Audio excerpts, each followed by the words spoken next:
You talk to yourself. You know you do. In the shower, rehearsing conversations that may never happen. In the car, giving yourself a pep talk before walking into a room full of strangers. Late at night, when the world has gone quiet and the only voice left is the one inside your head, sometimes spilling out through your lips in whispers no one else will ever hear. And if you have ever caught yourself mid-sentence, alone in a room, and wondered what that says about you, then this is exactly where you need to be. Because here is the truth that psychology has been quietly uncovering for decades now. That voice, that habit, that seemingly strange practice of speaking words into empty air, it is not a sign of something wrong. It is a sign of something profoundly right. It is the sound of a mind doing exactly what it was designed to do.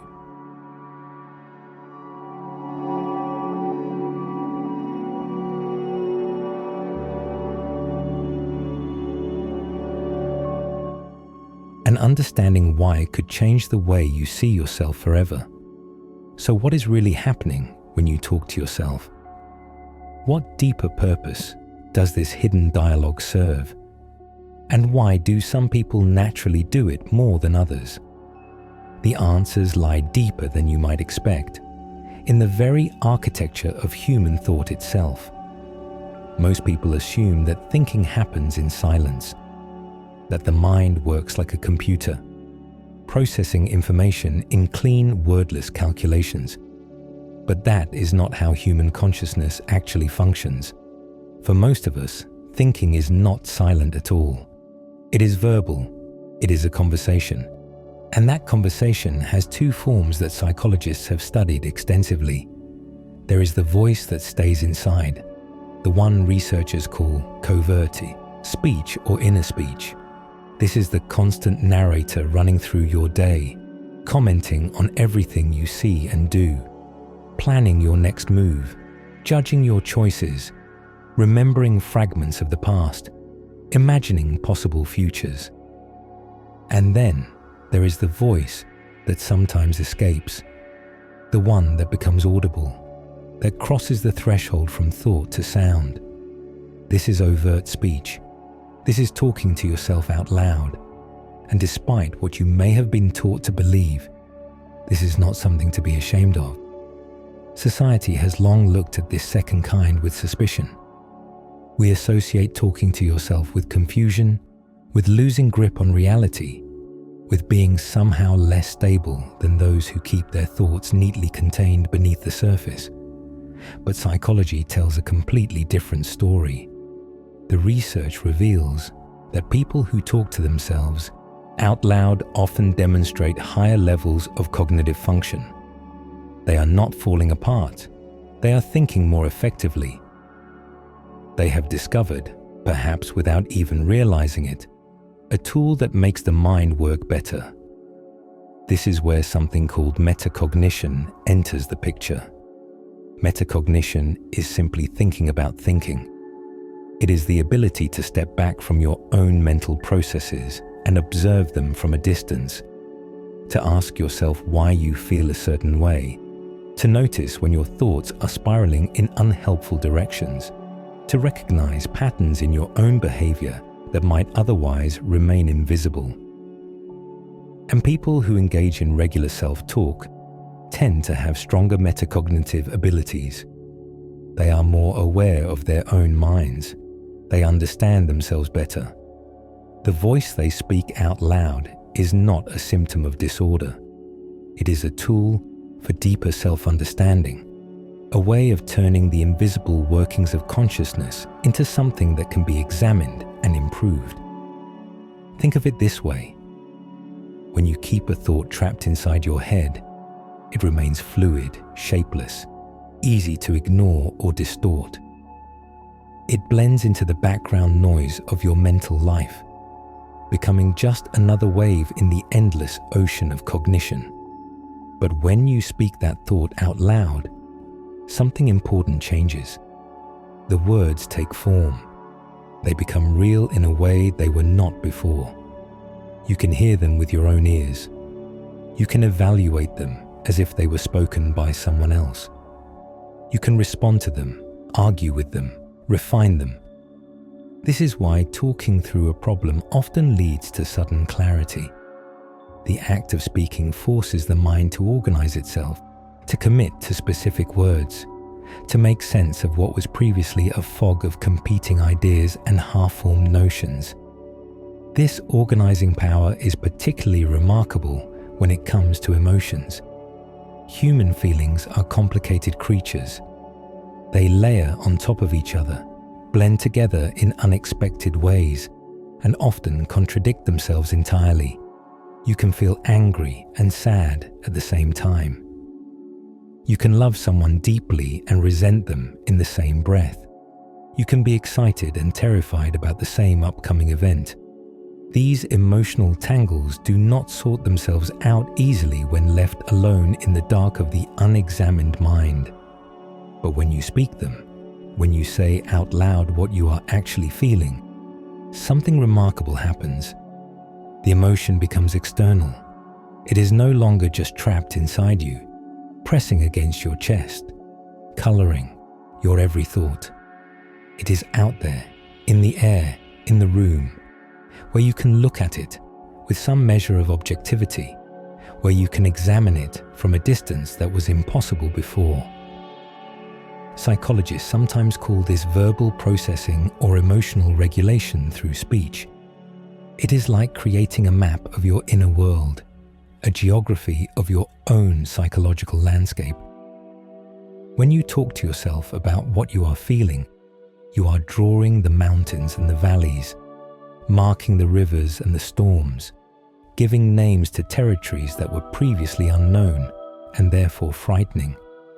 And once something has a name, once it has been spoken and acknowledged as real, it loses some of its power to overwhelm you. You are no longer drowning helplessly in the feeling. You are standing beside it on solid ground, observing it, beginning to understand its nature and its source. This same principle applies with equal force to planning and problem solving. Have you ever noticed that when you are trying to figure out something complex, speaking out loud actually helps? This is not imagination.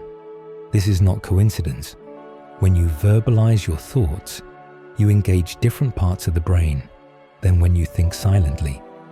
You activate the language centers, the auditory processing areas, the motor systems involved in speech production. This recruitment of additional neural resources gives you more processing power to work with. You are literally thinking with more of your brain, bringing extra cognitive resources to bear on the problem at hand. Athletes know this truth instinctively. The tennis player who mutters encouragement to herself between points, the basketball player who talks through his free throw routine step by step, the marathon runner who repeats a mantra with every footfall to push through the wall of exhaustion. These are not signs of eccentricity or mental weakness. They are sophisticated strategies for peak performance. Research consistently shows that self-talk improves focus and concentration, enhances motivation and drive, and increases resilience under pressure. The voice becomes a coach inside your head, a guide through difficult moments, a steady hand when the stakes are high and everything in you wants to give up. Children understand this better than almost anyone, perhaps because they have not yet learned to be embarrassed by it. If you have ever watched a young child play, you have seen them talk to themselves constantly. They narrate their actions moment by moment. They give voice to their toys, creating elaborate dialogues between stuffed animals. They speak their way through problems, explaining to themselves what they are trying to do. This is not just charming play behavior. This is cognitive development in action. The developmental psychologist Lev Vygotsky studied this phenomenon extensively and discovered that this external speech serves as a scaffold for learning. Children use spoken words to guide their behavior, to organize their thoughts, to make sense of a world that is still new and confusing. As they grow older, this speech gradually moves inward, becoming the silent inner voice of adult thought. But for many people, the external voice never fully disappears. And perhaps that is not a failure of development at all. Perhaps it is wisdom. Perhaps those adults who continue to speak their thoughts out loud have discovered something valuable, something that helps them navigate the complexity of grown-up life.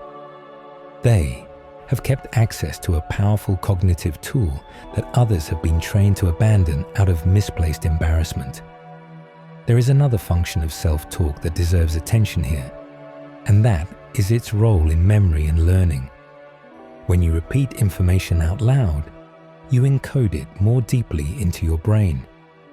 This is why students who study out loud often remember material better than those who read silently. This is why we rehearse important speeches by actually speaking the words.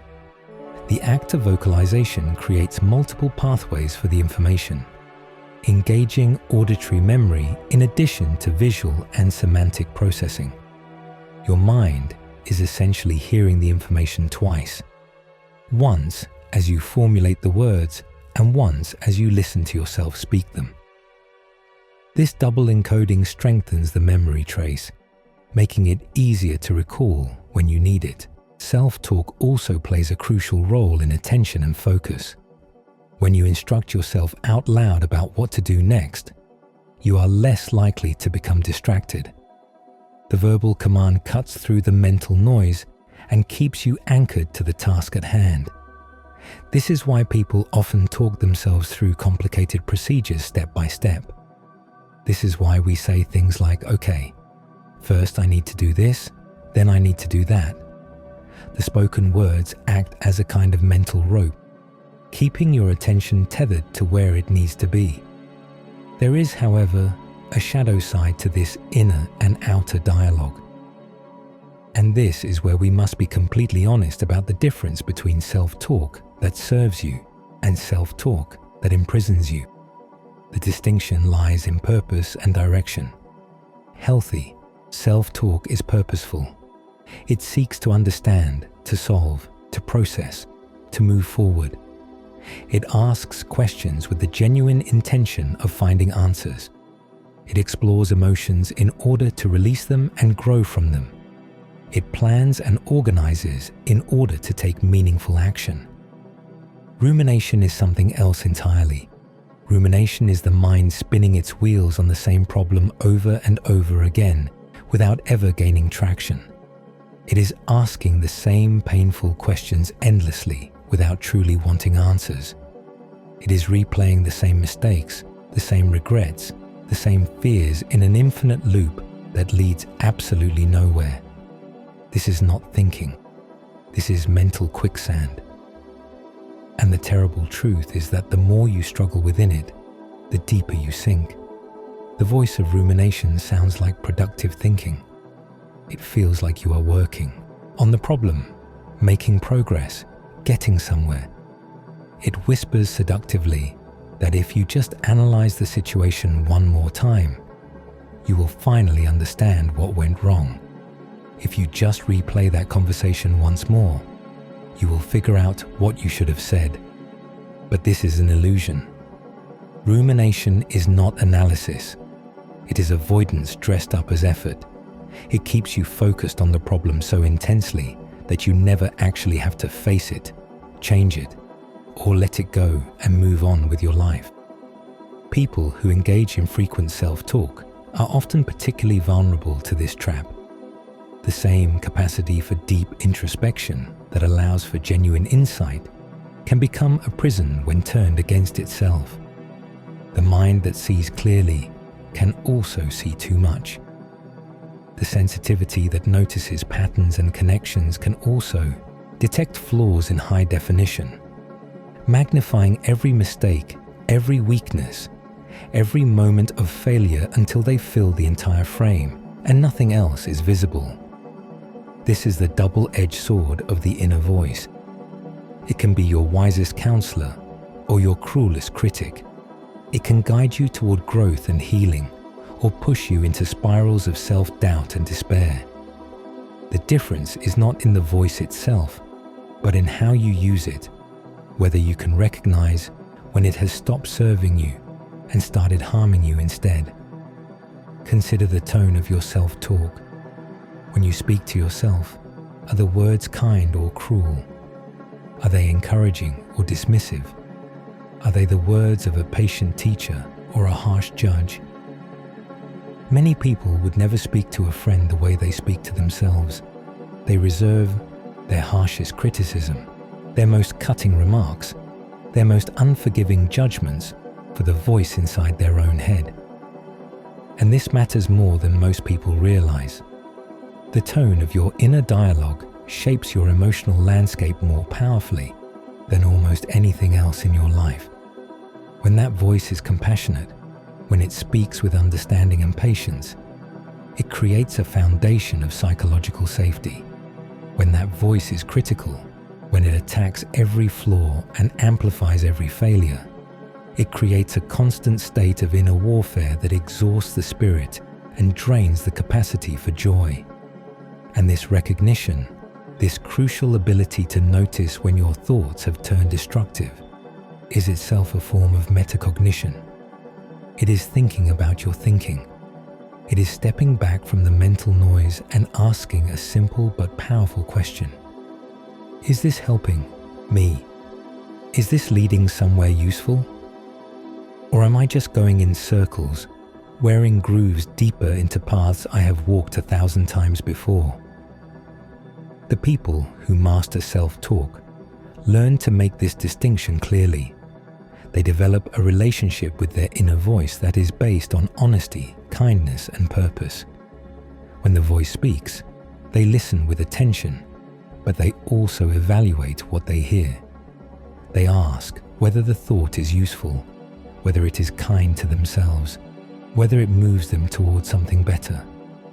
And when the voice becomes destructive, when it loops into rumination or spirals into harsh criticism, they have learned to gently redirect it, not to silence it violently, not to fight against it in anger, but to guide it back toward questions that actually matter, toward thoughts that actually help. This brings us to the deepest challenge and the deepest wisdom of the self-talking mind. It is not enough to understand your thoughts. It is not enough to process your emotions skillfully. It is not enough to plan and analyze and solve problems effectively.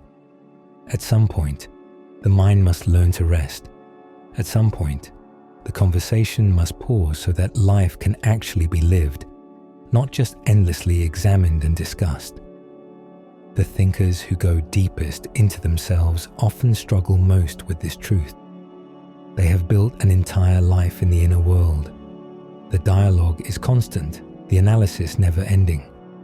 Every experience passes through the filter of language and reflection before it can be felt directly. Nothing is simply experienced in the moment. Everything is interpreted, explained, categorized, filed away for future consideration. And while this creates a rich, inner life full of meaning and insight, it can also create a troubling distance from the outer world of direct experience. The mind becomes so busy narrating the story that it forgets to actually live it. This is the great paradox of introspection. The search for understanding can become a barrier to genuine experience. The desire for clarity can create illusions, seeing meaning where there is none, finding patterns in randomness, reading deep significance into every small event until the mind spins in a storm of its own making. The very tools meant to bring order and peace can create chaos and suffering. The person who seeks to understand everything may end up understanding nothing, because understanding requires stepping back, and the obsessive analyzer never steps back far enough. They are always in the thick of it, always churning through one more layer of meaning, always convinced that the next thought will be the one that finally brings clarity and rest. And so the question becomes not how to think more deeply, but how to think wisely. Not how to have more self-talk, but how to have better self-talk, more purposeful, more kind, more directed toward what actually matters, and ultimately, how to know when to stop talking altogether and simply be present in the moment of living. This is what separates mere intelligence from true wisdom. Intelligence analyzes everything. Wisdom knows when analysis is enough. Intelligence processes emotions through language. Wisdom knows when to simply feel them in the body without words. Intelligence plans obsessively for the future. Wisdom knows when to surrender to the present moment and release the need to control what happens next. The deepest thinkers, the ones who have truly mastered the art of self-talk over time, eventually arrive at this understanding. They learn that the voice is a tool, not a master to be obeyed without question. They learn that thoughts are visitors passing through, not permanent residents who own the house. They learn that the mind is meant to serve life, not to replace the living of it. And they learn that sometimes the most profound thing the inner voice can say is nothing at all. This is the journey from noise to silence, from endless analysis to peaceful acceptance, from thinking about life to actually living it fully in each present moment. It does not mean abandoning self-talk or pretending the voice does not exist. It does not mean silencing the inner voice forever through force or suppression. It means developing a new relationship with that voice, one based on conscious choice rather than compulsion, on clear purpose rather than unconscious habit, on kindness and compassion rather than cruelty and judgment. The people who achieve this balance become something remarkable. They can dive deep into thought when depth is genuinely needed. They can process complex emotions without being overwhelmed or consumed by them. They can plan and problem solve with clarity and precision and effectiveness. But they can also step out of the mental stream whenever they choose. They can sit in silence without discomfort or anxiety. They can watch a sunset without needing to analyze what it means. They can hold someone they love without the narration running constantly in the background. They have learned to anchor their rich inner world to the outer world of experience, using thought to enhance feeling rather than escape from it. These are the people who become bridges between worlds. They understand the depths of the mind because they have explored them thoroughly, but they have not become lost in those depths. They can translate complex inner experiences into words that others understand because they have done that translation work within themselves countless times. They can sit with someone in pain and truly comprehend what that person is going through because they have mapped their own emotional geography so thoroughly. Their gift of introspection does not isolate them. It connects them more deeply to others because genuine understanding of oneself is the foundation of genuine understanding of anyone else. This is not the end of thinking. This is thinking in its highest, most refined and most liberated form. Thought that serves feeling rather than replacing it. Analysis that enriches experience rather than creating distance from it. Self-talk that builds understanding without building walls between you and the world. And perhaps this is the real gift hidden within the habit of talking to yourself. It is not just a tool for better cognitive function. It is not just a mechanism for processing difficult emotions. It is a doorway into understanding the very nature of consciousness itself. Every time you speak to yourself, you are acknowledging something profound and mysterious. You are recognizing that there is a you who speaks and a you who listens. You are experiencing the strange miracle of being both the thinker and the thought, both the voice and the ear that hears it, both the question and the answer that arises. This internal dialogue is the sound of awareness becoming aware of itself. It is consciousness folding back on its own reflection, marveling at its own existence. And while this capacity can become a prison of overthinking when misused, it can also become a path to genuine freedom. Because once you recognize clearly that you are not your thoughts, that you are the one observing the thoughts, that the thinker and the thought are not the same thing, everything changes. The mental noise loses its grip on your peace. The critical voice loses its unquestioned authority over your self-worth. The endless analysis becomes optional rather than mandatory, a choice you can make or refuse. So the next time you catch yourself talking out loud in an empty room, do not judge yourself harshly. Do not rush to silence the voice out of embarrassment. Instead, listen with curiosity and kindness. What is the voice trying to tell you? What is it working through? What does it need?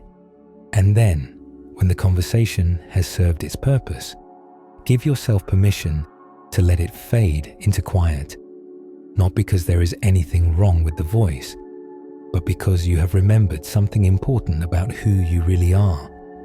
You are more than the conversation. You are the one having it. You are the vast silence from which it arises, and the peaceful silence into which it returns when its purpose is fulfilled. And in that recognition lies a peace that no amount of thinking can ever provide, a peace that was always there waiting for you to notice. If any of this has resonated with you, if you have seen yourself reflected in these words, then you are not alone.